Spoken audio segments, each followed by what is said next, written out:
Over 1,600 podcast episodes recorded between him and his co-host. They have a now daily podcast, which just blows my mind.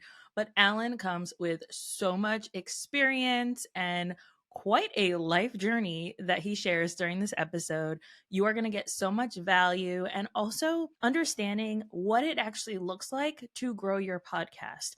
What are those actual numbers? What does it take to really have a successful podcast? And what success will look like for you? I had such a great time talking with Alan, and I really appreciated that he was able to bring not just his experience, but a real behind the scenes of what it looks like to grow a successful business and a successful podcast. Join me in welcoming Alan to the show.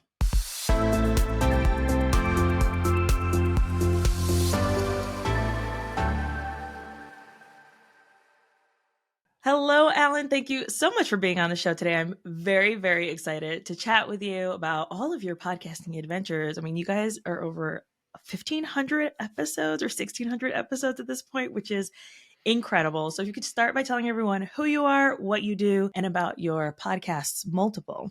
Thank you so much for having me. I am so grateful to be here. Your energy is very positive. I can already tell. I could tell by the moment that we got on this that you are very humble and grateful. So entitled people are not people that are for me. I've learned that over the last 35 years, and you definitely are not entitled. So I appreciate you having me. Thank you. In terms of my story, do you want my whole story or do you want my podcasting story? Let's start with, I know you have quite a journey of your whole story. So let's just go ahead and jump right into that. All right, so I'll try to give you the mid version. I've got the short one, I've got the mid, and the long one you definitely don't want because we'll be here all day. So the first thing I want to share with this is I think it's really important for people listening to podcasts to understand that, yes, it's not just the message, it's the messenger. But when we tell our stories, we as in podcasters, I didn't understand any of this while it was happening.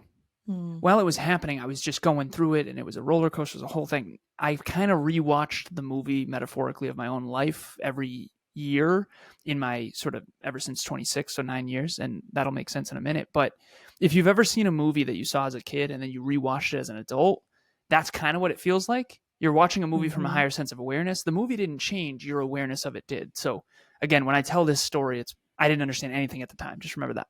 Okay, so I was born definitely into adversity, and my father passed away when I was 2.5 years old.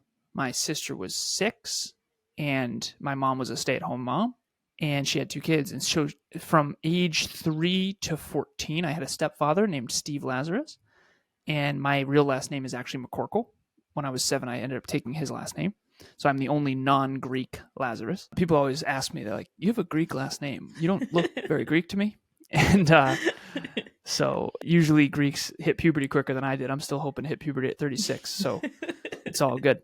But anyways, so my stepfather actually left my family when I was 14. He took his extended family with him. Again, didn't really understand the implications of all this at the time. I've since done a lot of therapy and reflection and podcasting and all this stuff.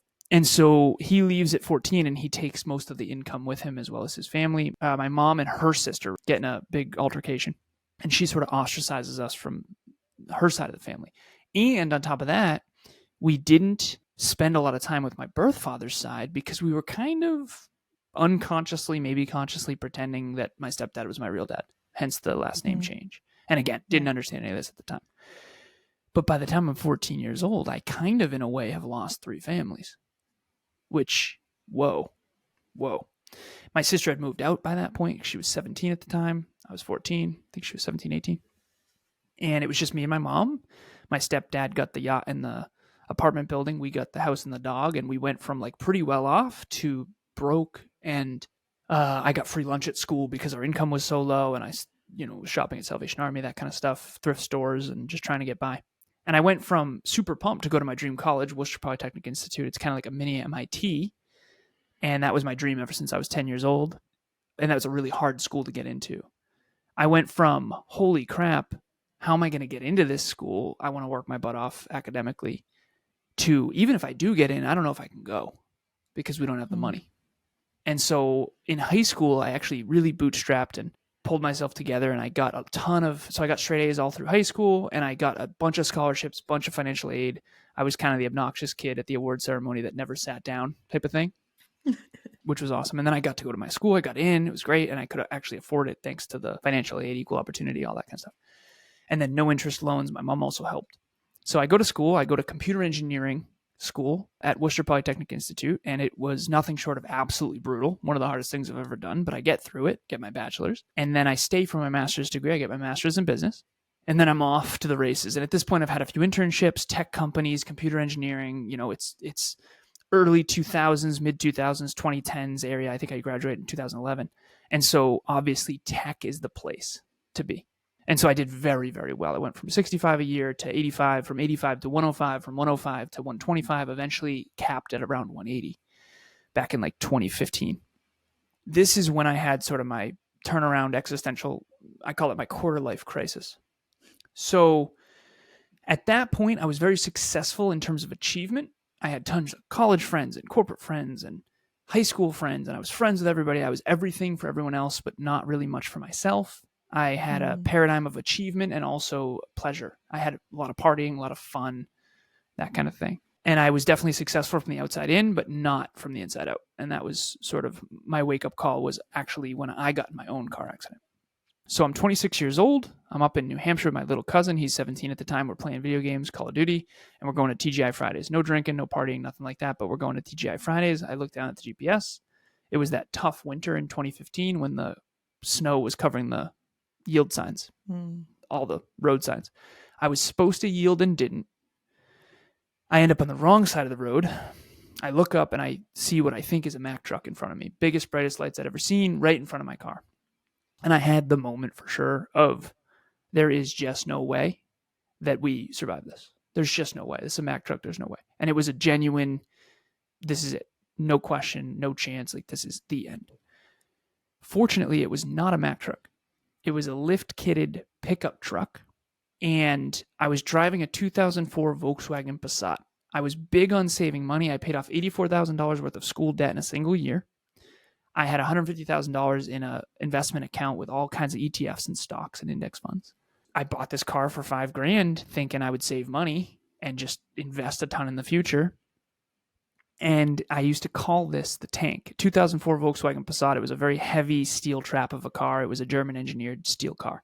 And this car, without question, ended up saving my life. So thank you so much, Passat. Wow. Now, if you circle back to the beginning of the story, and this is what really kind of got me. Physically, we were okay. Both airbags deployed. He hurt his knee on the airbag. I hurt my face on the airbag. But when my father, my birth father, was 28, he died in a car accident. And so I grew up my whole life basically hearing stories about John, especially after my stepdad left at 14. And everyone else who has an intellectual understanding of mortality, I never really did. I always had an emotional one because I never had my birth father. And so while physically I was okay, mentally, emotionally, and spiritually, I was not at all, because my little cousin, he was tweeting about it, totally fine, invincible teenager. And I was just existential, quarter life crisis. Holy crap. I need to change everything. Who am I? Every existential crisis question you can possibly think of. What was the point? What if that was it? Would I have been proud of who I've become as a man, my choices, all that stuff? And so that was my turnaround. So before that car accident, I was very successful from the outside in, beautiful girlfriend, tons of money, corporate success, 1% earner globally. It's important to say globally because I wasn't a 1% earner just in the US. Right. But I was a 1% earner globally, and investment account, all this great stuff. But I wasn't deeply fulfilled. I was achieving at the expense of myself, at the expense of my fulfillment. And so what I try to share, and again, I didn't know this at the time, it's just obvious in hindsight. And instead of, and this is when I flipped the script, and I mean, I really flipped the script. I decided I'm not going to be successful. I'm not going to achieve at the expense of fulfillment. I'm going to focus on fulfillment, and I want success to be a byproduct of that, which was also its own journey in and of itself. And so I decided to go all in on, and this is when I found personal growth. This is when I found personal development. This is when I found self-improvement. And to say I went all in on that at this point is laughable. I'm obsessed. I built my whole company on it, all this kind of stuff. And I went all in on self-improvement. Holistic self-improvement is what we call it. Health, wealth, life, and love. I started a podcast called Conversations Change Lives. One of my buddies, his name's Kevin, my current business partner. He had a podcast called the Hyperconscious Podcast, which is change the way you think, change the way you act, change the way you live. Hyperconscious means acutely aware. And so Conversations Change Lives meets Hyperconscious Podcast. At one point was the worst title ever of all time when we partnered up. And he was my first guest. I was his first guest. And then we were off to the races. And now here we are. We went all in on Hyperconscious for many years. And now we have Next Level University. We rebranded a couple years ago, probably 4 years ago now. And now we are Next Level University. And that's the podcast you referenced at the beginning of 1,600 plus episodes now. I think we just surpassed 1,624. And we do an episode a day. And this is not like little snippet episodes. These are actual, the shortest we do is 15 minutes. The longest we do is an hour and a half. But usually they're around 15 to 45. And the idea underneath it is holistic self-improvement in your pocket every day from anywhere on the planet, completely free. And if you get 1% better each day, your whole future can get bigger, better, and brighter. And that's what I would have needed when I was a kid, because quite frankly, I grew up in an environment that didn't have a lot of guidance and there was no personal growth to be found. And that just makes me so sad, because it really is the key, in my opinion, to fulfillment and to having choices. Wow, what a journey. That is just so incredible. And also that you kind of grabbed your life by the reins, right? I think you guys have probably heard my story, listeners, growing up in a cult, single mom, drug addict, and then becoming an adult and being like, I'm going to take control of my life. I'm not going to let everything that is my past define me. And I think that when we process that kind of those childhood traumas into our adulthood, there are so many ways that we don't even realize that they created us into the adults that we are. And I'm 32, so I remember going through my own Saturn return, midlife, quarter life crisis as well, of just being like, what am I doing and where am I going? And I think that it's so important that during that time that you did reflect, right, on how you grew up and reflect on what you wanted to see your life become, because you did see your life flash before your eyes in that moment. When you mentioned that you have a daily show, my brain is just like, oh my God, I can't even imagine. I do 2 weekly shows and I still am like, oh God, the idea of showing up that much. How do you kind of balance this showing up with quality and energy, right? Because people can hear it if we're not energetic on our show, which is why I tend to be like, okay, hyping myself up. All right, I'm good. I love podcasting. This is going to be easy. Let's go. So I have to go into it with that kind of like thought process, no matter what's kind of happening outside of my door. So how do you do that on a very regular basis? Yeah, so thank you for the question. First of all, the first thing that came up is caffeine. No, caffeine is definitely something that's very important to my process, but I call it stimulant timing. But the truth of the matter is, that's the playful answer. The real answer is it's been absolutely brutal. And if I was just talking like, well, how's everybody doing and what's going on and, my story, that energy isn't going to inspire. It's not going to motivate. It's not going to educate. And that's not what you're listening to a podcast for. And so a podcast, yes, it's a performance, but it's also authentic, and it can be authentic. And so I try really hard to bring an authentic energy. And the question becomes, how do you do that? How do you do that when you're doing an episode a day? Does Journey really want to perform Don't Stop Believin' one more time? Probably not. and the answer is no. And this is maybe a quote that's amateurs go with their feelings and professionals stick to the schedule. Now, the question becomes, how do you stick to a schedule when I don't want to manufacture enthusiasm? I don't Right. want to manufacture ego enthusiasm. I want to be centered and honest. And so you have to podcast about something that you are genuinely obsessed with. I am, and this is clear to anyone who's listening, I am genuinely obsessed with self-improvement. I always have been. I always will be. Even when I didn't know I was, I really was. Even when I was playing video games as a kid, I had to shoot for the top rank on Bungie.com and when I was playing Halo. I mean, I just was obsessed with improving. Now, remember, I wasn't obsessed with self-improving.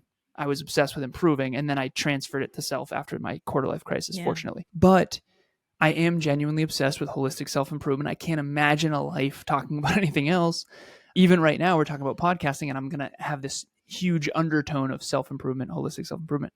And the other piece of this too, and I'll just share this about me, but I want the listeners thinking about them, which is I can't imagine being wealthy but not healthy.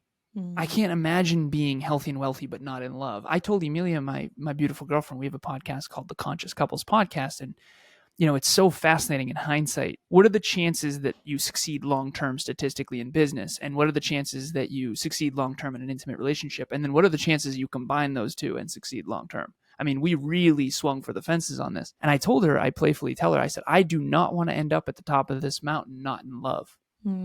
Now, I know we're going to get there and I know we're going to succeed. We're good at success, but I want to make sure we're still in love. And so I want to be healthy, wealthy, and in love. And if you really crunch the math on that, this is ridiculously difficult. So I want everyone to, it's a duality. Let yourself off the hook a little bit, but also take responsibility for being successful in all three. Let me explain. If you're 1 in 1,000 healthy, physical, mental, emotional, spiritual, if you're 1 in 1,000 wealthy, how you make your money, how much you make, where you invest it, and you're 1 in 1,000 in love, that's 1 over 1,000 times 1 over 1,000 times 1 over 1,000. That's 1 in a billion. So I always wondered when I first got to this industry, there's all these successful podcasters. They know all this stuff. They're so articulate. Why aren't they in better shape? Why is John Maxwell, love him, big fan, love his books, okay? But he literally wrote the book on how to maximize your potential, and the dude just never got his health together. And in my head, that's unthinkable. So here's my point. You have to podcast. The only way Kevin and I were able to do 1,600 episodes is that we are existentialists who are just obsessed with deep conversations, particularly about holistic self-improvement.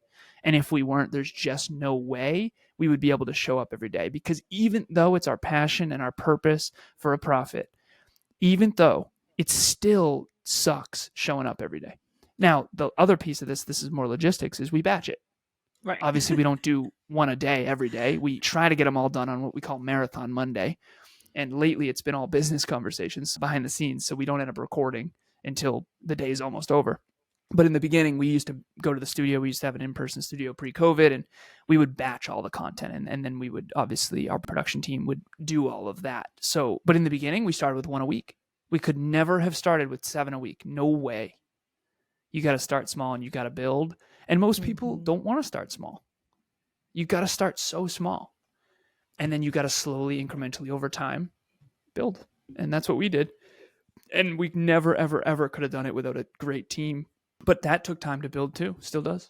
Yeah, absolutely. I love that you said logistically as well, right? Because obviously you're not, all right, if it's 4:30, let's go ahead and sit down and record every single day. Like, obviously that's not really going to work. And I think that it's important. This is something that I've been really ruminating on a lot, especially after how I kind of structured my recording and batching last year, is this idea of approaching an ongoing showing up regularly in a seasonal kind of way. So I know that I want to have summers to spend with my kids, to go on vacations, to go to the park in the middle of the week and not have to worry about, oh, I have to record a podcast episode for next week or the week after. So I'm batching everything, usually in Q2. So that way I can just hand it off to my team. And that way I'm free to also explore, oh, that person's interesting. I want to talk to them. Whereas if I'm so concerned about what the next guest is and who's pitching to me, I can't follow that curiosity as much. And so I approach that, and yes, it's an ongoing show and it still shows up every week and I'm still showing up every week, but it's from a seasonal way of how our life is, right? And I think that when we approach life in that way, it helps us, because I'm someone who definitely believes in like biorhythms, that mine tends to be every 3 years. There's like these really high highs and then it gets into these really low lows, and kind of where I know my life is going to be able to set myself up for success for where those lows are going to be. So where am I going to need support? Where am I going to need help? Where do I need somebody outside of myself to help me walk through or manage my energy during this time when I know something not so great is going to happen in life, because that's normal, right? That's life. So I think approaching these ongoing and showing up so regularly in a seasonal aspect is so important. Do you do something like that to kind of help you be successful? That is very, very well said. And I think that's important. A lot of people, I think we're on a spectrum, all of us. And I think of bell curves and I think in numbers. So forgive me for that. But so I think in bell curves, I think in statistics, I always have. And I'm on the very far end of structured, conscientious and structured. I'm on the very, very, very far end. So I'm a computer engineer. I track habits every day. I have for 9 years. I'm coming up on 2 years of 30 minutes of exercise every single day. And I don't do what you're referring to very much. I pretty much plan out the ideal day and then I design my whole world around that. So the mornings are for me, the afternoons are for service, and then the evening is for fitness, food, and family. And I do 6 and 1. So 6 days a week I have front facing service, and then Sunday we're like not allowed to see humans. We're playful with it, but we basically take Sundays to rest and recharge, but we still work. And so my answer is no, I don't do that. I'm extremely saying I'm consistent, and consistency is my focus is an understatement. It's probably the pinnacle of my successful life. But I also realize that that's not for everyone. I can be fulfilled doing that. Yeah. Most people will never be fulfilled doing that. And that's okay, because we're all on a different spectrum in terms of our need for variety. I have a very low need for variety, very low. I can eat the same food, watch the same movie. I mean, I can do this, again, 1,600 episodes talking about the same thing. So consistency is a strength, and that's great, but it also comes with a weakness because relationships never came naturally easy to me. Keeping friendships, doing variety with all that kind of stuff. So strengths and weaknesses with everything. But what I would share with everyone is figure out for you what works for you. And I think the way you articulated that is nice, because the podcast still is consistent, but you are allowing your flow to work within that structure. And so I think some people are overstructured and some people are understructured. I think the majority of people tend to be understructured, but of course I would think that as a computer engineer. Right. That definitely makes sense. So you mentioned something earlier about like you guys started with once a week, and so often people do want to, like, I have a client where she started with 2 episodes a week and then dialed it back, and I obviously encouraged her. I don't think that's the best way to go, but obviously you're going to do what you want to do, so it's fine. We'll support you along the way. And then she had to dial it back. But I think that so often we think, oh, well, look at Alan. He has over 1,000 episodes, over 1,600 episodes, hundreds of thousands of downloads, top 100 podcasts. He did it. So obviously I can do it. It's not a 1 + 1 = 2. Sadly, that's just not how it is with podcasting. So what did that growth really look like for you guys from a very open book kind of way of, yes, you guys both had your separate podcasts at first. You guys were growing it that way and then joining. Obviously, not everyone's going to have that journey, but what did your kind of numbers look like in the beginning and then moving forward? Oh, yeah. I'm so grateful that you asked. We have this framework called the formula for failure, and it's wrong expectations, wrong approach, wrong time perspective. So the wrong expectations is thinking you're going to go viral. You might, but I doubt it. Okay, that's like wanting to win the lottery. You might, but probably not. Right. Wrong time perspective is I want to get 100,000 downloads this year or listens this year. The shows, the percentage of shows that do that are very, very low, and those people are already famous. We have one client who was a top 5 podcast within the first week, but she had a huge following already on Instagram and other platforms. So those are anomalies. And you don't want to base your existence on anomalies. You want to base your existence on principles. It's very important to understand that. Doesn't mean you're not an anomaly. Maybe you will be, but don't base your future on that, because ruh-roh. So wrong expectations is thinking you're going to win quickly. Wrong approach is get a coach for that. We had no idea what we were doing. 6 years ago, we had no idea what we were doing. And now Kevin's actually writing a podcasting book, and it's got this pyramid of what actually matters. Consistent quality content is number 1, 2, and 3. No, but it's number 1. Yeah. And no one's going to watch Game of Thrones if you're not sure if the next episode's going to come out. It doesn't matter if it's a Netflix series or a podcast. Your audience needs certainty that it's going to be there, and that it's going to be there for the long term, and that it's consistent. And until you have that, don't worry about SEO. That's like someone focusing on supplements when they don't exercise. A supplement is a supplement to exercise until you're sleeping well, hydrating well, exercising consistently, right? Same kind of deal. And the last thing is wrong time perspective, which is wanting some sort of quick fix, short-term win. I'm a business coach, so I want to articulate this for everyone who has a podcast and wants to build a real business underneath it. Or maybe you have a business and then started a podcast to grow it. And those are two different things, but whatever. Okay. My youngest client is 18. My oldest is 63, from all over the world, all different countries, all different backgrounds. I recently calculated this. Again, a big numbers guy. I'm actually coming up on my 10,000th hour, not just of coaching, but coaching, speaking, workshops, podcasts, all of it. I added it all up. And so I'm not just saying this. I've been doing this for years, 6 years now straight. And I mean, pretty much every day other than Sunday. So the idea that you're going to win short term in a podcast is statistically very, very, very rare. And so what I'd rather you do is this 2-train approach. 1 train needs to be profitable, directly profitable. So I'll give you an example of one of my clients. One of my clients is starting a YouTube channel. He is super passionate and obsessed with motorcycles, and he's super passionate and obsessed with personal development. So now he's calling it 2-wheel. I really should know this. 2-wheel something. But anyways, he got a motorcycle. He has audio in his helmet, and he's going to ride around on the motorcycle and create content with a GoPro. It's going to be awesome. And he's going to talk about philosophical, personal development topics. It's going to be great. But here's the thing. YouTube is not profitable quickly. Very rarely, I should say, is it profitably quick. Now, there's 2 types of profit. There's long-term snowball profits, like a YouTube channel 10 years from now could pay for your whole life and then some. And then there's directly profitable. You need 2 trains at all times. And even within a business, you need 2 trains. Our podcast didn't make money for a long time. Coaching made money immediately. So you need 2 trains. 1 train needs to be profitable now, immediately. This is what keeps the lights on. This is what keeps the team paid. This is what keeps your bills paid. This is what makes you be a functional adult. The other one is the dream, the long-term snowball. Now, eventually, if you're smart about this and you stay consistent on both trains, one of the long-term snowball eventually surpasses the short-term snowball. Short-term profitability, eventually you can get rid of that and then just keep the long-term train.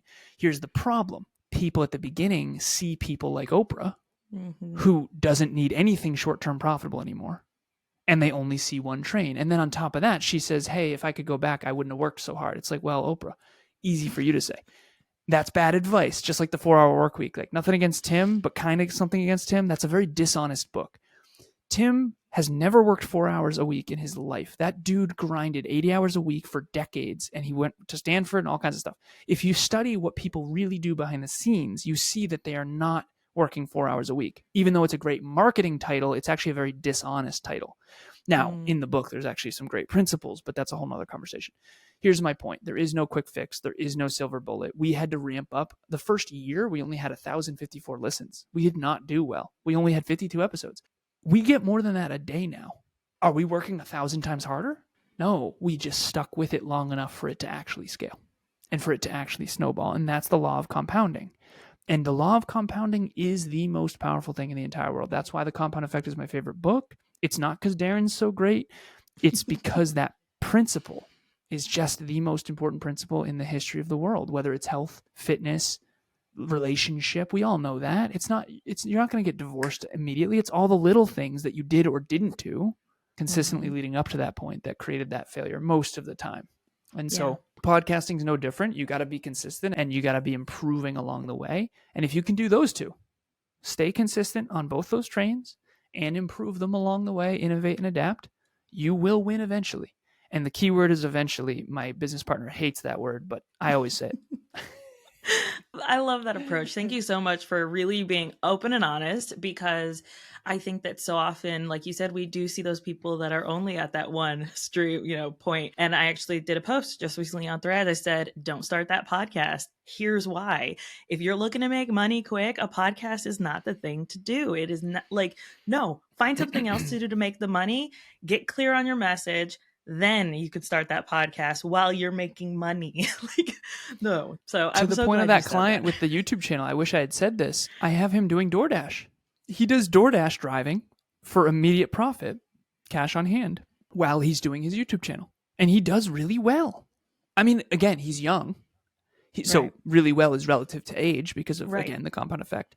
But you got to start somewhere, and DoorDash is immediate money. I have someone in her 60s I coach. She's literally a contract executive, and she still cleans on the side and cooks on the side for extra capital. Humility will go a long way. I have this other client who he's a physical therapist, and he has a YouTube channel, and he works for 3 different physical therapy clinics, and this dude grinds. He makes like 10 grand a month. He just grinds. He puts it all on the court, and his YouTube channel doesn't make that much money yet. Yet.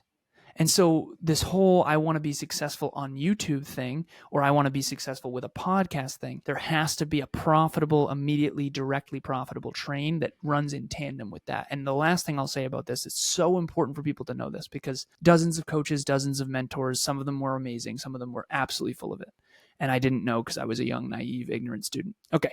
That said, what you don't realize is that some of these really big players in this industry, self-improvement in particular, and I've met some of the most famous people in the industry behind the scenes, that a lot of these successful social media influencers, the beginning of their journey, I call trying to be successful on YouTube or as a podcast or on social media, I call it the money pit.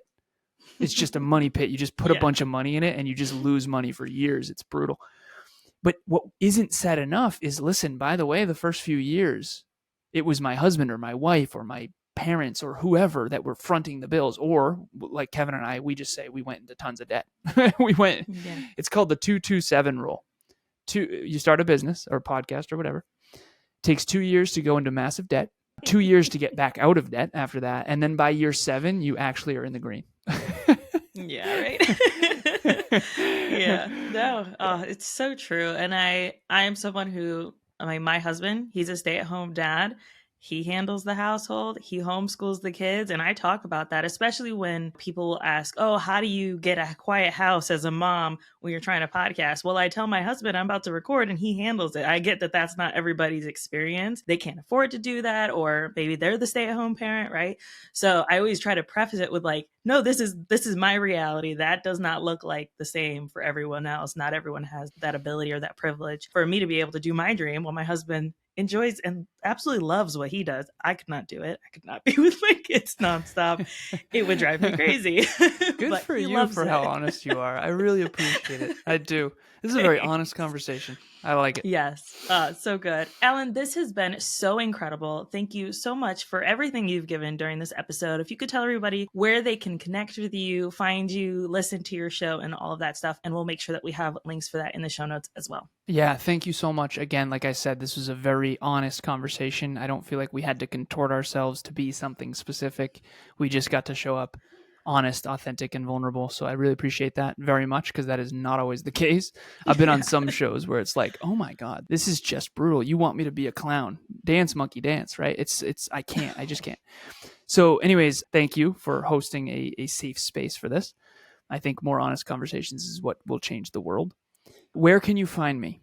So we have a website called nextleveluniverse.com, and our podcast is called Next Level University. But the person with the URL of nextleveluniversity.com is asking for way too much money. So of course. We decided, you know what? It's the Next Level Universe. It's everything NLU, right? So NLU is Next Level University Podcast and nextleveluniverse.com. You can email me, Alan, at nextleveluniverse.com. If you do, just please provide context. Happy to help with whatever it is, grow your podcast, grow your business. But please provide context, because like all of us, I get tons of spam mail. Yes, same. Yeah. Perfect. And it's getting worse, not better. Yeah, I know. Oh man, the number of terrible pitches that come through. It's literally, it's like, is this a human? Are you a human? My intuition's like, no. I texted Kev. I got an email the other day, and Kevin and I were on it. And, hey, I listened to your show and all this stuff. I screenshot it. I sent it to him. Hey, is this a real human, you think? He said, yeah, I think it is. I'm like, okay, cool.